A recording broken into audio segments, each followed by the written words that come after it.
gambling, alcohol, immoral pleasure, the worship of money, relationships, seeking affirmation and validation from the world, and on and on and on, etc.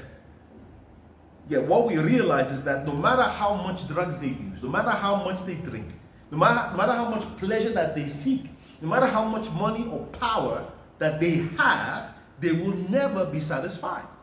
And Satan knows this. He understands this.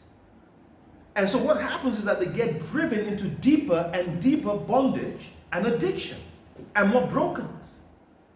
Because the only person who can fill that gap, that yearning in our hearts, our souls, is Jesus. And I said before, it is God who has put the spiritual longing in our hearts. And He put it there. And the reason why people are never satisfied is because this yearning is so big.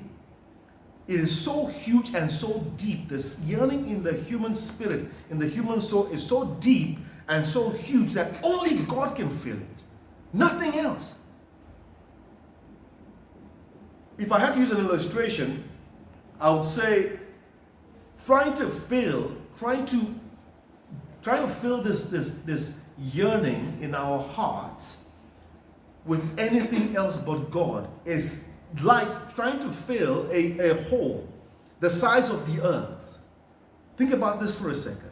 It's like trying to fill a hole the size of the earth, a grain of sand at a time, one by one by one.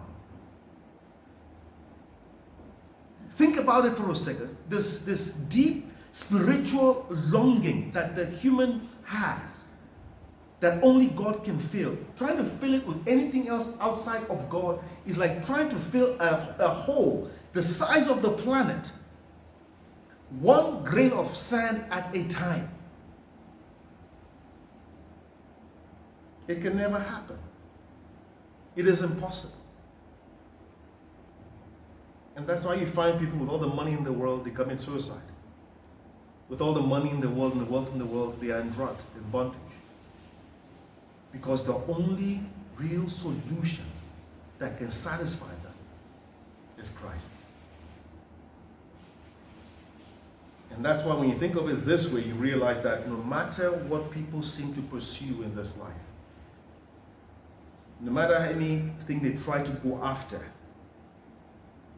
they will never get satisfaction. They will never get satisfaction to that hunger in their souls when they seek that outside of Jesus.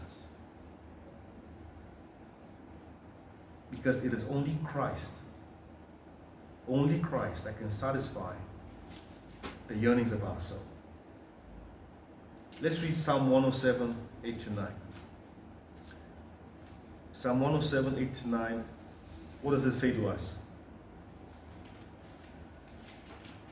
It says to us, it says, let them give thanks to the Lord for His unfailing love and His wonderful deeds for mankind. Verse 9, for He satisfies the thirsty and fills the hungry with good things. He satisfies the thirsty and fills the hungry with good things. And what did we read in Matthew 5, verse 6? Blessed are those who do what? Who hunger and thirst for righteousness, for they will be filled. The only one who can fill us and give us true fulfillment, satisfaction, peace, joy is Jesus. So when we go back to Matthew 5, we realize that Christ describes about 8 traits that are necessary for us to receive God's promises and blessings. And as we saw last Sunday, what we said is that Jesus describes in this passage and reveals to us the principal disposition or the DNA of a follower of Jesus. He tells us how we are to be and how we are to live. Remember, it's not just professing Jesus by word. There has to be evidence. There must be fruit of the presence of His Spirit in our lives, working in our lives.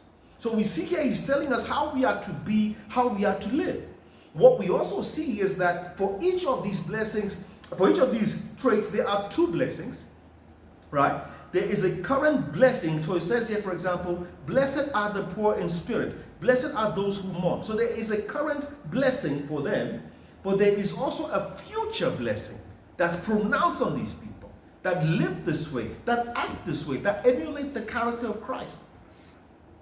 So the first trait that attracts a blessing is poverty of spirit, and that's in Matthew 5:3. Blessed are the poor in spirit. For what? For theirs is the kingdom of heaven.